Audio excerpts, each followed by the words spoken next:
कि इतने में मेरी गाड़ी के एक्सल से एक पत्थर टकरा जाता है, जिसकी वजह से मेरी गाड़ी के एक्सल से खड़खड़ की आवाज आनी शुरू हो जाती है। तो वही मैं चेक करने लग गया था कि मेरी गाड़ी में कोई नुकसान तो नहीं हुआ। अब रिस्टोर की हुई गाड़ी की सबसे बड़ी दिक्कत यही होती है कि आपको इसे बहुत संभाल के रखना होता है। अगर इसमें से थोड़ी भी छेड़छाड़ करी या फिर इसमें थोड़ा भी ध्यान नहीं दिया तो आपकी गाड़ी का बैंड बच सकता है। तो लगभग आधे घंटे से मैं चेक कर रहा था कि कहीं मेरी गाड़ी के अंदर कोई फॉल्ट तो नहीं आ गया, कहीं इसे रिपेयर करने का अच्छा खर्चा तो नहीं आ जाएगा, क्योंकि इस स्कॉर्पियो को मैंने पुरानी स्कॉर्पियो से नई S11 क्लासिक में कन्वर्ट करवाया था और उससे मुझे 10 लाख का खर्चा आया था। और लगभग आधा घंटा गाड़ी को चेक करने के बाद मैंने सोचा कि चलो गाड़ी को स्टार्ट करके देख लिया जाए कि सब सही है कि नहीं है। मैं गाड़ी में बैठता हूँ, उसका इंजन स्टार्ट करता हूँ और भाई जैसे गाड़ी का इंजन स्टार्ट होता है सारी चीजें चेक करता हूँ, हेडलाइट वगैरह, इंजन की आवाज, बाकी सब सही आ रही थी। तो मैं गाड़ी से बाहर निकल जाता हूँ। मेरी स्कॉर्पियो फिर से परफेक्ट हो गई थी। अब मैंने सोचा कि चलो मार्केट से जाके अपने अंडे और बिस्कुट लेके आ जाए। और जैसे मैं घर से निकलने वाला था इतने में मेरा कैंपर वाला दोस्त मेरे घर पे आ जाता है। उसको देख के मैं सोचता हूँ ये यहाँ पे क्या करने आया है, तो तुरंत गाड़ी से उतरता है और वो काफी जल्दी में दिख रहा था। वो फौरन ट्रक से उतर के भागते भागते मेरे पास आता है। मैं उससे पूछता हूँ भाई क्या हुआ, आज यहाँ पे कैसे आना हुआ। तो वो मुझे बोलने लगता है अरे वाह भाई, तूने नई गाड़ी ले ली, तेरे पास तो बहुत ही पैसा आ गया यार। अच्छा छोड़,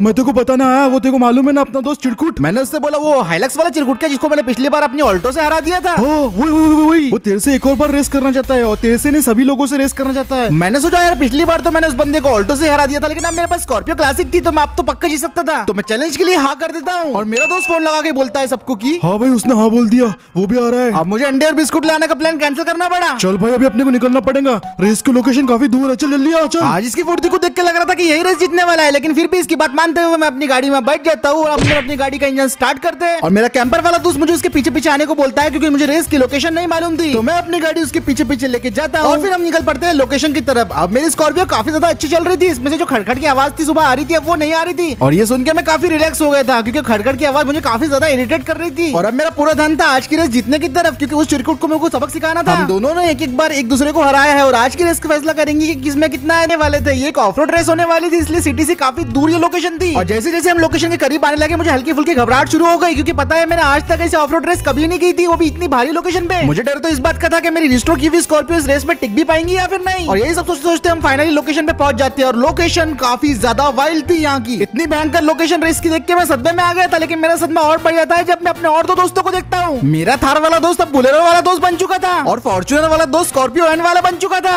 अब इन लोगों ने रेस के लिए नवी नवी गाड़ियां उठा ली थी और मैं यहाँ पे अपनी रिस्टोर की हुई स्कॉर्पियो लेके आ गया था, जिसलिए मैंने सर पकड़ लिया अपना। और मेरे बुलेरो वाले दोस्त ने तो अपने बुलेरो को बम्बल भी बना के रखा था और उसके ऊपर चक्के बुगाटी के थे, जिसको देख के मैं और सदमे में आ गया। भाई तो काफी परेशान दिख रहा है, डर तो नहीं रहा ना कि हम जीत जाएंगे। अरे भाई उसकी टांग मत खींच, वैसे भी उसका बिजनेस वगैरह डूब गया, सदमे में होगा बेचारा। भाई वो तो चलते रहता ना भाई, अभी रेस पे ध्यान देते ना अपन। और हम सब दोस्त मिलकर गप्पे मार रहे थे, इतने में वो चिरकुट आ जाता है जो पिछली बार हाइलक्स वाला था। अब मैंने इसकी हाइलक्स जीत लिया था तो ये इस बार कुछ और ही लेके आया। और भाई साहब इसने जो चीज लेके आया था ना वो देख के मेरे लिटरली फट गई। इसने एक मॉडिफाइड और पावर फॉर्च्यूनर लेके आ गया था जो कि पूरी गैंगस्टर और डाकू वाली वाइब्स दे रही थी। और फिर वो मेरा चिरकुट दोस्त अपनी गाड़ी से उतरता है और मेरे पास आके बोलने लगता है पिछली बार की वो बातें मैं भूला नहीं हूँ अभी तक, इस बार तू तो गया, नहीं जीतने दूंगा। ये सुन के मैं उसे बोलने लगता हूँ भाई तू पर्सनल दुश्मनी क्यों रख ले रहा है, रेस तो अपन मजे के लिए करते हैं ना। लेकिन वो मुझे बोलने लगता है सब कुछ पर्सनल है अब। अरे ये क्या, तूने ये ले लिया? अच्छा, अरे आज तो तेरा हारना पक्का रे, मेरी फॉर्च्यूनर जीतने वाली है आज। अरे भाई ये सिर्फ एक रेस है, रेस को मजे की तरह खेलो ना। अगर बात पर्सनल है तो मैं भी इसकी जान ले लूंगा। अरे बस करो, चलो मैं तुमको ट्रैक समझा देता हूँ। ट्रैक कुछ ऐसा है कि तुमको यहाँ से जाना है, वहाँ से जाने का है, वहाँ से जाने का है। और फिर 15 मिनट तक ट्रैक समझने के बाद हम रेस के लिए तैयार थे। अब थोड़ी देर में हमारी रेस शुरू होने वाली थी। हम सभी लोग स्टार्टिंग लाइन पे आ गए थे और अपनी गाड़ी में बैठ के तैयार थे। कोई इस रेस में सिर्फ मजे करने के लिए आया था, जबकि कोई इस रेस को जीतने के लिए कुछ भी कर सकता था। कोई बस यहाँ पे अपने दोस्त का साथ देने के लिए आया था, जबकि कोई अपनी बेइज्जती का बदला लेने के लिए आया था। और मैं सोच रहा था कि मेरी गाड़ी यहाँ पे टिक भी पाएंगे कि नहीं इस ट्रैक पे। और इंजन चालू होने के बाद हमारी रेस शुरू होती है और जैसा एक्सपेक्ट किया था बिल्कुल वैसे ही होता है। रेस की शुरुआत में एकदम से भसड़ मच जाती है और सबके सब आगे निकलने के लिए एक दूसरे के पीछे पड़े हुए थे। मैं फुल पावर पे अपनी स्कॉर्पियो को भगाया जा रहा था। शुरुआत में बुलेरो और बुलेरो कैंपर काफी ज्यादा आगे निकल जाते हैं, पर थोड़ी देर बाद अचानक से फॉर्च्यूनर वाला सबको ओवरटेक करने लगता है। पहले के मुकाबले उसकी पावर काफी जबरदस्त दिखाई दे रही थी और फिर सामने इंटरसेक्शन आता है, जिसकी वजह से हम दो ग्रुपों में बच जाते हैं। मेरे सामने और पीछे दोनों बुलेरो थी और उनसे बच के निकलने के लिए मैं आगे जाने की भरपूर कोशिश कर रहा था, लेकिन बुलेरो मुझे आगे जाने नहीं दे रही थी। हमारा बुलेरो वाला भाई इस रेस को लीड कर रहा था, सेकंड नंबर पे मैं था, पर पीछे से स्कॉर्पियो एंड फॉर्च्यूनर की भारी टक्कर चल रही थी। और फिर उसके बाद फॉर्च्यूनर वाला चिरकुट पहले तो स्कॉर्पियो स्कॉर्पियो को ओवरटेक करता है और उसके बाद वो ओवरटेक कर देता है कैंपर को,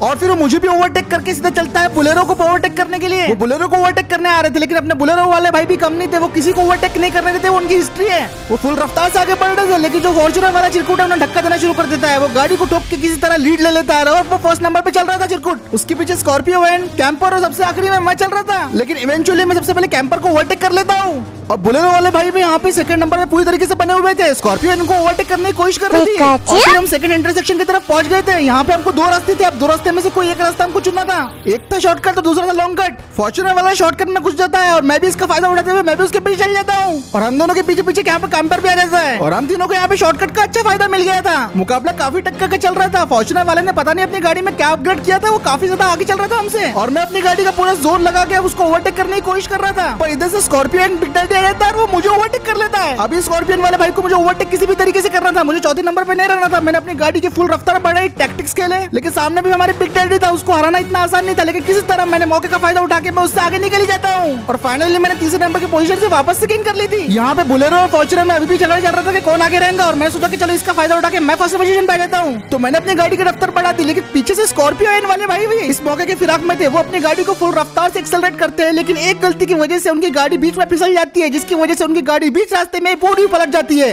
और मैं उनसे टकराने से बाल बाल बचता हूँ। उनको कुछ हुआ तो नहीं था, लेकिन वो रेस में बहुत पीछे हो गए थे 5वें नंबर पे।